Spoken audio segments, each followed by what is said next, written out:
আসসালামু আলাইকুম ওয়া রাহমাতুল্লাহি ওয়া বারাকাতুহু। ওয়া আলাইকুম আসসালাম ওয়া রাহমাতুল্লাহি ওয়া বারাকাতুহু।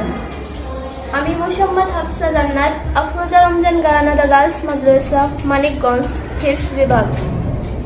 আমি আজকে আপনাদেরকে আয়াতুল কুরসি অনুবাদ ও তার ফজিলত সম্পর্কে কিছু আলোচনা করব।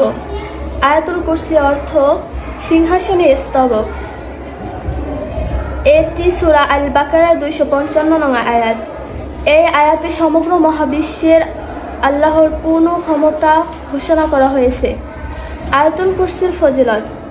আবু উমামা আল বাহিলি রাদিয়াল্লাহু তাআলা থেকে বর্ণিত, রাসূল সাল্লাল্লাহু আলাইহি ওয়াসাল্লাম বলেছেন, প্রত্যেক ফরজ নামাজের পর যে ব্যক্তি আয়াতুল কুরসি পাঠ করবে, সারা মৃত্যু জান্নাতে প্রবেশ করা মৃত্যু ছাড়া আর কোনো বাধা থাকবে না।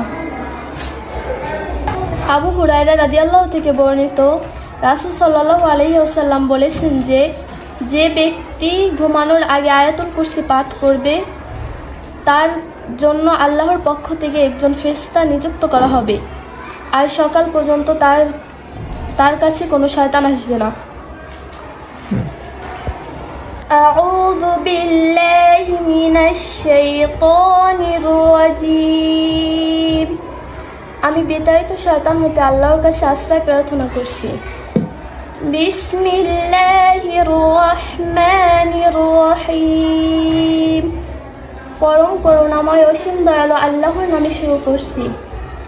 আল্লাহু লা ইলাহা ইল্লাহু। আল্লাহ ছাড়া কোনো উপাস্য নেই। আল হাইয়ুল কাইয়ুম। তিনি জীবিত সবকিছুর ধারক। লা তা'খুযুহু সিনাতুন ওয়ালা নাওম। তাকে তন্দ্রাও স্পর্শ করতে পারে না এবং নিদ্রাও নয়। লাহু মা ফিস সামাওয়াতি ওয়া মা ফিল আরদ। আসমান ও জমিনে যা কিছু রয়েছে সবই তার।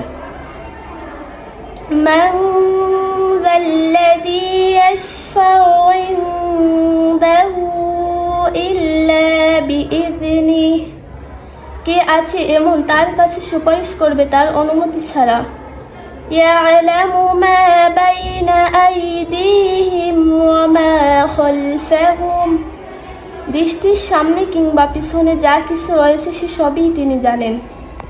ওয়ালা ইউহিতুনা বিশাইইম মিন ইলমিহি ইল্লা বিমা শাআ।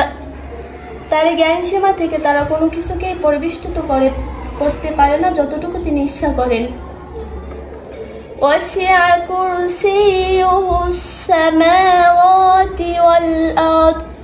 তার সিংহাসন সমস্ত আসমান ও জমিনকে পরিবেষ্টিত করে আছে। ওয়ালা ইয়াউদুহু হিফযুহুমা। আর সেগুলোকে ধারণ করা তার পক্ষে কঠিন নয়। ওহুয়াল আলিয়্যুল আযীম। এবং তিনি সর্বোচ্চ এবং তিনি মহান। ইনশাআল্লাহ আমরা আয়াতুল কুরসির আমলটা প্রতিদিন করার চেষ্টা করব। ইনশাআল্লাহ।